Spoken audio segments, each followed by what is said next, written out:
Hi, I'm Sammy from Peggy and today I would like to show you what the difference is between our Anchor Plate 1.0 and our Fix&Go Anchor Plate 2.0.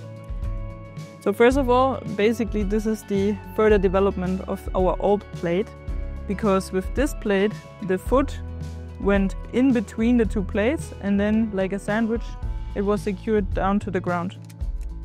With this we basically overcame the problem that if you want to quickly retract the awning, that you couldn't do so because you needed to unscrew every peg. So here you just put foot into the sliders, close it, screw it down, and it's secured once. And that way you can open the sliders as often as you want and retract the awning and put it back out as often as you like as well. With this one, it's still possible obviously to use, but a lot of people also use it as a storm anchoring tool, because we always deliver it with our storm hooks as well. How does it work? You just use this uniplate, put your foot on, and then, as I said before, the other plate goes on top of it, and then you can secure it with the screws onto the ground. Always put your driller on the recommended torque setting and always just go as far into the ground as possible. If it doesn't go further because there's a rock or a root in the way, no worries, you can just stop screwing and adjust then the pressure with the lock nut.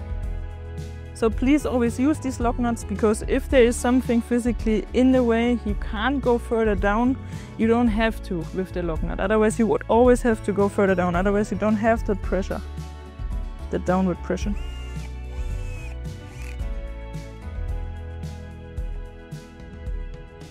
And our last pegs, obviously up to you how many you would like to use. You can also use it with our standard pegs. Yeah, now it clicked through, that means it can't go further, but it's also pretty secure. This was the longer one, it's for a bit softer ground conditions, but this will not go anywhere. And now I also would like to show you how to use this old anchor plate to secure your tie strap or your storm strap additionally as well. So instead of just having one screw peg that holds down the storm strap, you can have up to 6 pegs that hold it down and secure it even more to the ground. These storm hooks always come with our Fix&Go Anchor Plate and also with the Anchor Plate 1.0. So you can just always use them either for your feet, for your awning feet, or for your storm straps. So let's show you how to do that. So as I said, instead of just having one peg, we take the one out again.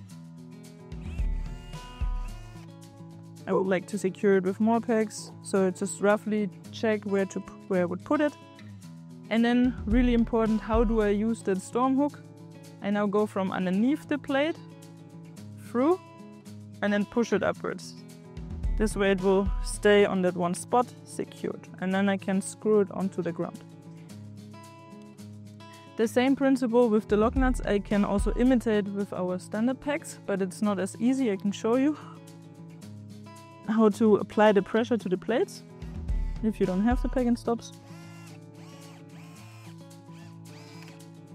So you heard it click through, so I can go a little bit out again, so then I can click underneath and then go further back down.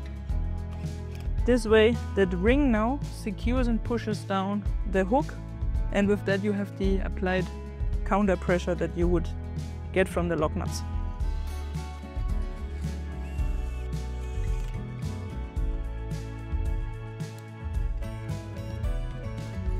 And this is also why we say, as long as it grips, you can then use the hook. If it doesn't grip, just place it a little bit to the side, and then it also works.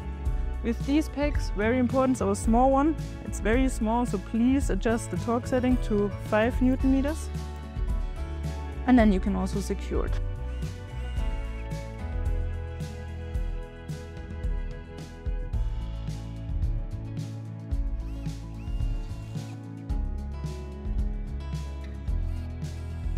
This just shows that you can never know what is underneath the surface, but this is still pretty secure, even though we have now on one side 1 peg and the other 3.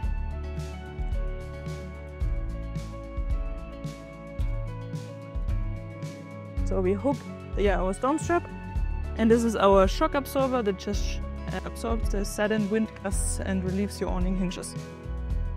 And then I can adjust my strap. And this way you secure the awning additionally with the Anchor Plate 1.0.